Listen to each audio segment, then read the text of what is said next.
अस्सलाम वालेकुम, welcome to my kitchen. आज मैं लेकर आई हूँ आपके लिए एक डिफरेंट सी रेसिपी, बीफ कीमा नान। ये बहुत मज़े के बनते हैं। आप इससे चिकन या मटन में भी बना सकते हैं। मैदा मैंने लिया है 1 cup, salt half teaspoon, sugar 1 tablespoon, yeast 1 teaspoon, yoghurt यानी कि दही 1 tablespoon, oil 1 table spoon.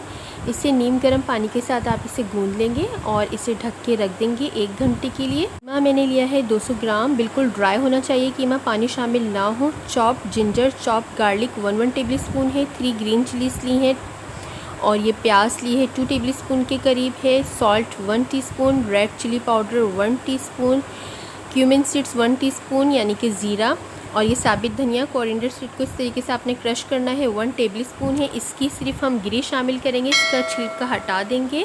ये शामिल करने के बाद आपने इसमें 2 इलायची का पाउडर डाला है, हरा धनिया इसमें शामिल किया है 3 टेबल स्पून के करीब, गरम मसाला डाला है हाफ़ टी स्पून। इस तरीके से बिल्कुल बारीक आपने एक दफ़ा इसे और ग्राइंड कर लेना है। उसके बाद बीफ टिक्का मसाला इसमें मिक्स करके रख दिया मैंने 1 आवर के लिए।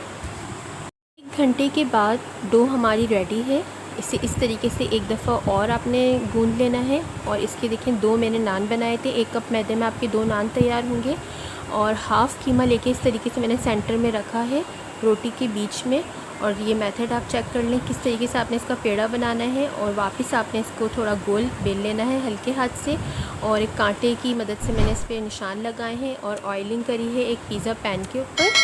और आपने रख के ऊपर सबसे मैंने सिर्फ एक अंडा लिया तो उसे फेंटा है, कुछ नहीं किया है। उसकी ब्रशिंग की है, उस पर तिल छिड़के हैं। और ये पतीला पहले से ही प्री हीट था। और इसे 20 से 25 मिनट आपने हल्की आंच पर बेक करना है। उसके बाद ये बटर में हरा धनिया मिक्स करके लगाए। ये 5 मिनट के लिए आप हॉट पॉट में रख दें। ये बहुत ही सॉफ्ट रेडी होंगे, बहुत मज़े के बनते हैं ये। इसे मैंने रायते के साथ सर्व किया था, हरा धनिया, पुदीना, ग्रीन चिलीज और लहसुन के साथ बनाया है। बहुत मज़े का बनता है ये। मेरी रेसिपी को लाइक करें और मेरे चैनल को सब्सक्राइब करें। अल्लाह हाफ़िज़।